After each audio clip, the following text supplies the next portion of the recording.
¿Qué tal amigos de People VIP, amigos de Book Corner? Hoy tenemos un invitado muy especial. Bienvenidos a esta nueva edición de Book Corner. Tenemos un invitado muy especial, es Héctor Suárez Gómez, que viene a contarnos de su nuevo libro que ya está a la venta. Gracias, papá. Y bueno, es un libro muy especial. Ustedes conocen a Héctor porque pues, no es actor, es comediante, es papá, es empresario. Y además es hijo de un primer actor mexicano recientemente, quiero decir recientemente porque todavía lo sentimos, desaparecido, Héctor Suárez, que falleció en el 2020. Y bueno, pues muchísimas gracias por estar aquí, Héctor, bienvenido, te damos la Muchas bienvenida gracias. con brazos abiertos, de verdad tenemos muchas ganas, mucho interés por conocer de tu nuevo libro, gracias papá. Cuéntanos por qué decidiste hacer este libro y de qué trata. En el 2011, cuando salió mi segundo libro, el director de Random House, a mi editora, a mi papá y a mí nos invitó a comer. Y ahí nos propuso que mi papá me contara su vida, unas memorias y yo lo escribiera. Pero yo estaba topado de trabajo. Tenía un programa diario de televisión de lunes a viernes. Mi stand-up del Pelón en sus tiempos de cólera, lunes, martes, viernes. Y el musical de Peter Pan, viernes, sábado y domingo. No tenía tiempo, no tenía un solo día de descanso. Dije, yo no le voy a poder entrar, yo no cuenten conmigo. Entonces se supone que mi papá iba a escribir y escribió un renglón al año. En realidad no En el escribió 2011. Sí. O sea, se la pasó 10 años, casi 10 años escribiendo, que no hizo gran cosa. Entonces, al día siguiente de su muerte, su hermano y su viuda estaban platicando conmigo y uno de ellos mencionó el libro, que si yo sabía algo, y les dije, no sé nada. Entonces marqué a la editorial, me dijeron que el contrato había vencido hacía 2 años, que no había entregado gran cosa, que de ahí no se podía hacer un libro, y me nació el impulso de decirles, oigan, yo lo escribo, pero va a ser algo completamente diferente a lo que ustedes me imagino que esperaban o lo que en aquella junta nos habían pedido. Yo voy a hacer algo totalmente diferente. Y entonces lo que yo quería contar era mi historia junto a él, la historia de amor de un papá y de un hijo y las grandes enseñanzas de un maestro a su discípulo. Así me lo metí a la cabeza y esa fue mi idea. Regresé a México, terminé de grabar 100 días para enamorarnos y en agosto me puse a escribir y me puse disciplinadamente a escribir 6-7 horas todos los días, bueno, de lunes a viernes, y cuando se me estaba ya viniendo el tiempo encima lo hacía también de lunes a sábado. Y lo que yo quería era que conocieran el lado humano, espiritual y filosófico de mi papá, que eso nadie lo conoció más que los que vivíamos con él. Y es mi historia junto a él, los 51 años que vivimos juntos. Y bueno, estamos casi en agosto, estamos en junio, ya no sé ni en qué día vivo, estamos en junio, tú hablas de agosto del 2020, o sea, fue un proceso bastante rápido, suena casi como catártico, ¿no? Que de repente te empezó a llegar la información, los sentimientos, ¿no? Pues fue catártico hacerlo, sí, me drené, fue muy doloroso, pero también curé no gran parte del dolor, pero algo del dolor que tenía. Viajé en el tiempo, tengo una memoria fotográfica de toda la vida, entonces esta memoria fotográfica me hizo recordar momentos que a lo mejor no tenía presentes, y me descubrí como un escritor que no conocía porque yo nada más había publicado humor. Entonces eso también fue fascinante y creo que quedó un libro pues muy emotivo. Es una montaña rusa de emociones. Creo que cuando te puedes morir de la risa y a los 3 minutos tienes un nudo en la garganta. Y es eso, la historia de amor de un papá y de un hijo. Estamos acostumbrados a que oigamos una historia de amor de una pareja de hombre y mujer, hombre, mujer, pero no la de un papá y de un hijo. Y afortunadamente, bueno, a las 2 semanas ya estaba en el más vendido en Amazon, en las librerías en México se agotó, ya le mandaron a hacer la segunda reimpresión, va la segunda edición. Entonces, en ese sentido estoy muy feliz porque yo quiero que lo lean cientos de miles de personas, no por mi beneficio, sino porque quiero que conozcan a este ser que me educó y que me crió. Y bueno, estaba leyendo parte del libro, como dices tú, es una montaña rusa de emociones y yo creo que ese éxito que ha tenido se debe en parte porque pues eres muy honesto, ¿no? Con lo que estás contando y creo que hay una parte donde tú hablas que es un poquito impresionante de esos últimos momentos que se vivieron en la casa cuando tú llegas y lo encontraste, no quiero entrar en detalles porque la verdad es bastante penoso, pero quiero que nos cuentes un poquito de lo que viviste, porque creo que en el libro la manera en que describes es bastante impactante. Pues la última vez que hablé con mi papá, nuestra última plática de mi vida fue el domingo 24 de mayo del 2020. en esa plática me marcó y me dijo, oye, ya estoy harto, ya dile a Sara y a todo el mundo que me deje de molestar, no quiero tomarme ninguna medicina, ni quiero que me persigan para comer. Dijo, ¿sabes qué quiero?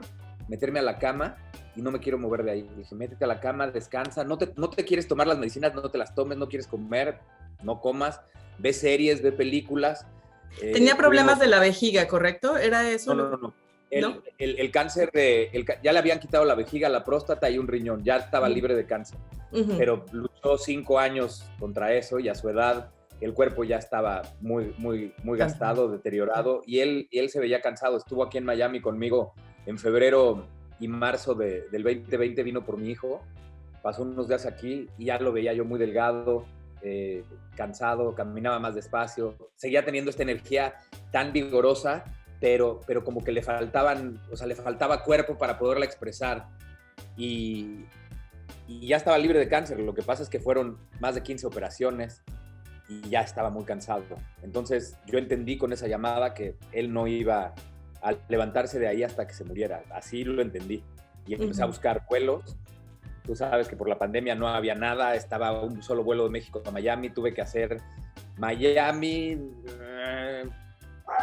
sabes que no me acuerdo bien, y lo digo en todas las entrevistas, ya no me acuerdo si fue Atlanta o si fue South Carolina, de ahí a Dallas, y de Dallas a México, y de México a Morelos, que es donde vivía mi papá. Y cuando llegué ya estaba semi-inconsciente, o semiconsciente. Sí.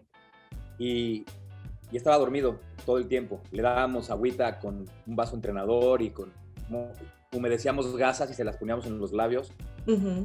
Y al día siguiente, el 29, estaba yo en su cuarto tomado de su mano, y de pronto se levantó y se sentó y me vio, y la carita le cambió y me abrió los brazos, y lo abracé y le dije, papi, si me estabas esperando, por favor, no estés luchando contra algo que tiene que suceder. Puedes irte tranquilo, en paz. Estamos en paz todos, estamos todos bien. Tranquilo, vete tranquilo. Se volvió a quedar dormido y pasó el 30, hijo, el 31, el primero, todavía el primero, para el primero ya había llegado su hermano Gustavo Murillo, que es hijo del segundo matrimonio de su mamá. Y le empezó a medir el nivel de oxígeno, y era impresionante porque el nivel de oxígeno era el mismo que teníamos mi tío y yo, y ahí me vino un trancazo porque le pregunté a mi tío, ¿sí sabes por qué está así? Me dijo, no, nunca lo había visto en toda mi vida de doctor. Y le dije, porque meditó los últimos 30 años de su vida todos los días. O sea, esta oxigenación y lo que tiene es por haber meditado tanto. Y también le tomó el pulso, y era el pulso de un adolescente.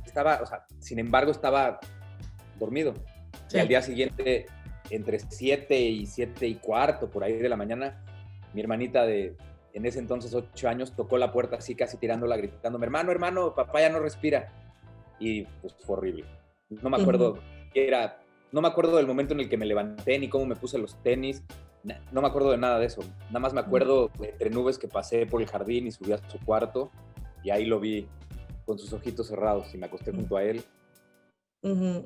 Agradecí toda nuestra vida juntos.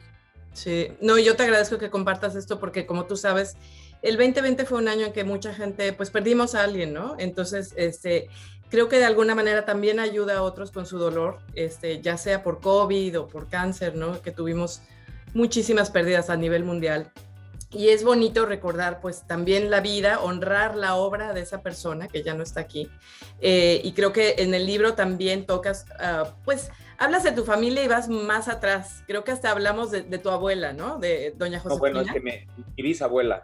Bisabuela, que fue la Revolución Mexicana. La abuela de mi papá era fundamental para su vida. Él fue quien lo crió. Él vivió con su abuela, su hermano Sergio y él vivieron con su abuela los primeros 20 años de su vida. Que me gusta mucho porque creo que tú le tocabas, ¿no? Las arruguitas. ¿Fuiste tú o fue tu papá? Me llamaba mucho la atención la cantidad de arrugas que tenía. Entonces un día estábamos comiendo tostadas de crema con sal, y le pedí que me dejara tocarle sus arrugas porque me llamaban mucho la atención. Era, creo que, la mujer más arrugada que yo había visto en mis 3 años de vida. Entonces me sorprendía muchísimo. Que estaría muy mayor, ¿no? Para ese momento. ¿Cuántos años tendría? Si fue a la Revolución Mexicana, ¿es correcto?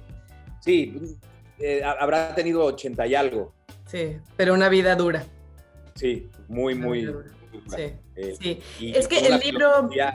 Una filosofía y una sabiduría de barrio maravillosa que con eso educó a mi papá y le heredó esa filosofía, y así nos educó mi papá a mis hermanos y a mí, más toda la filosofía oriental que él estuvo leyendo los últimos 30 años de su vida y meditando, yendo a la India y a ashrams. Él construyó no un cuarto de meditación, un templo de meditación en su casa, donde caben 70 personas cómodamente sentadas, apretadas caben 100. O sea, impresionante. Todo esto, mi papá era un hombre que veía la vida de una manera diferente a los demás y te educaba, te formaba a base de muchas lecciones. Que es algo, yo creo, totalmente inesperado para alguien que creció viendo, no sé, en los 80, creo que fue, el No Hay, ¿qué nos pasa? ¿No? Pero todo ese cuestionamiento social, político, a través de la comedia que él hacía, me imagino que viene de un lugar de alguien que vivió muy de cerca situaciones fuertes, que cuestionaba a la sociedad mexicana y encontró en la comedia tenía que conocer al pueblo mexicano. Él creció en una colonia que pues, es muy popular en México, la colonia obrera, que para los años 40 era igual un barrio bravo como el de Tepito, y además todos los que estaban construyendo la Condesa en ese entonces se fueron a vivir a la Obrera, que les quedaba relativamente cerca, y ahí creció, y entonces él tenía grabado y fotografiado al mexicano perfecto, vivió con ellos toda su vida.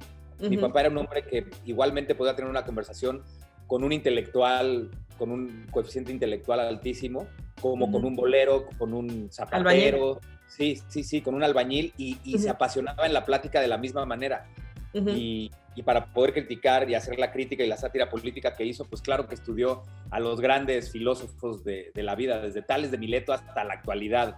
Y además había leído la Constitución política y tenía una gran influencia de Cantinflas y de Palillo en cuanto a este reclamo al gobierno.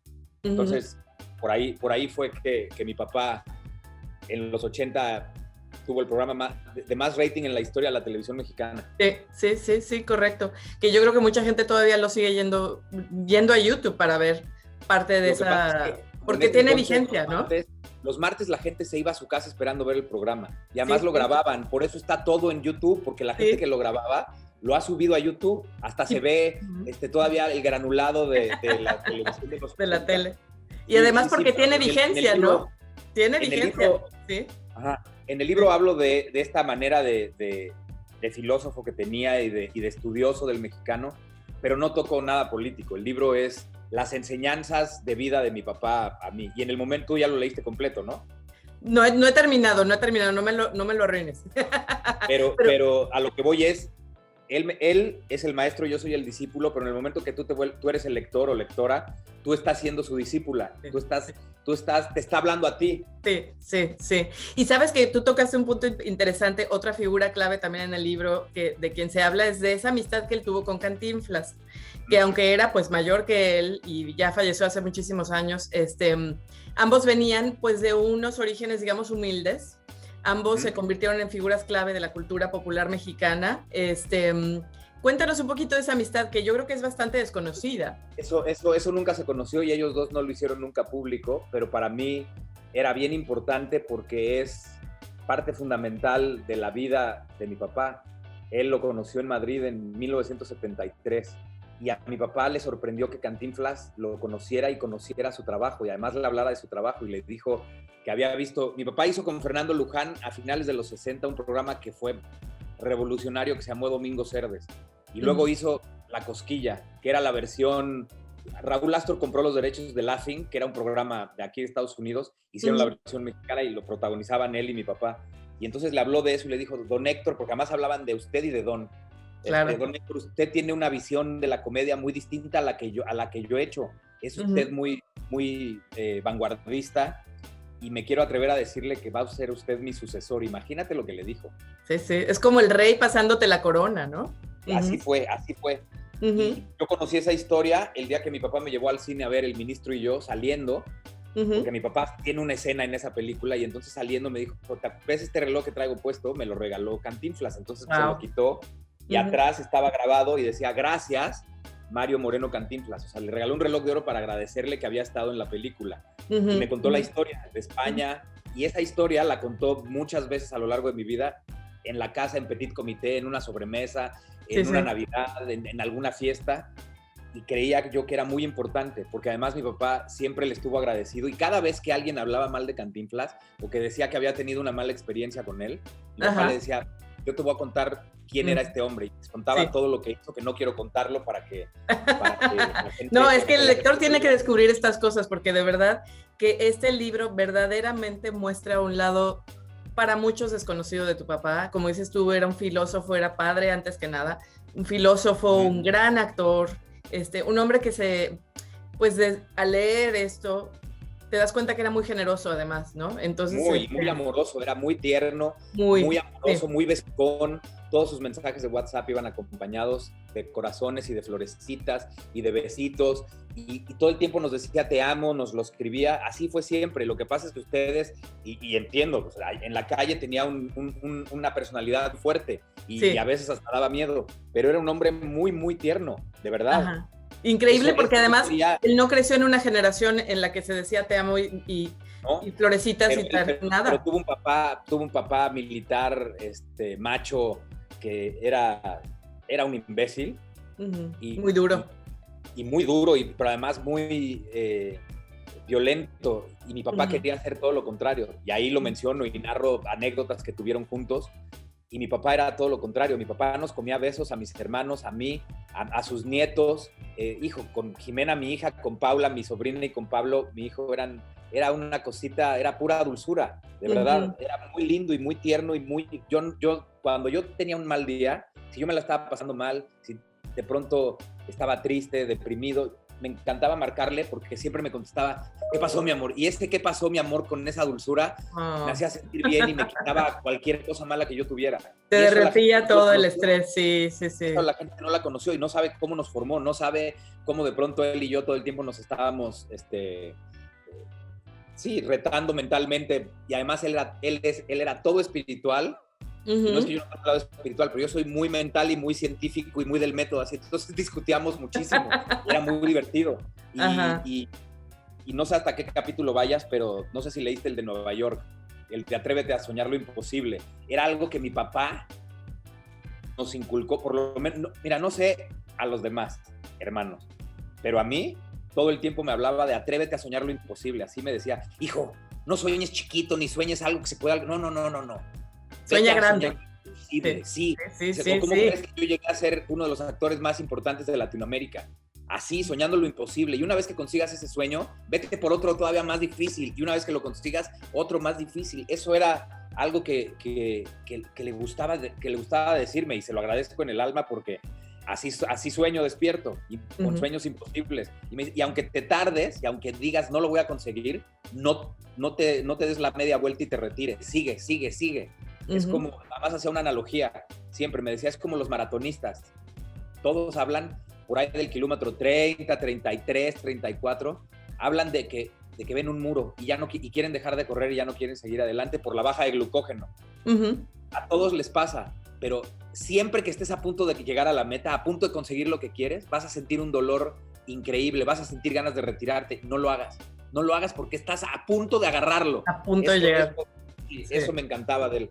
Sí, es un hombre que cambió su vida, supo cambiar su vida y cambió la de los demás. Yo creo que sí, siempre se lo dije, sobre todo cuando estábamos planeando que diera conferencias y él quería que se la escribiera, que yo le decía, tu conferencia tiene que ser, en resumen, la vida de un hombre ordinario que se transformó en extraordinario y además transformó la vida de mucha gente, así todo como lo dijiste. Entonces, así era mi papá, y yo que viví pegadito a él y que éramos cómplices y mejores amigos, imagínate todo lo que no influyó en la mía. Como dice mi hija en la introducción, todo el lado paternal de mi papá lo heredó de ti, abuelo. Oye, pues yo creo que lo has de extrañar muchísimo, y no hay mejor manera que rendirle tributo leyendo las páginas de este gran libro. Gracias, papá. Y bueno, Héctor Suárez Gomis, muchísimas gracias por estar aquí. De verdad es un verdadero honor. Gracias. Les mando un abrazo, y de verdad se van a encontrar con, aunque no haya sido su vida, van a recordar a aquella persona que los haya formado. Si perdieron algún ser querido, que no sea papá o mamá, este libro va a ser una gran compañía, porque además muéstranos habla el libro de los temas humanos. ¿Qué, perdón? ¿Lo tienes ahí? aquí está, míralo.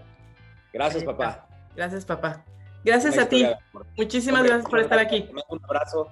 Espero vernos pronto. Bye, bye. Igualmente, un abrazo grande. Vale. Chao, chao. Chao.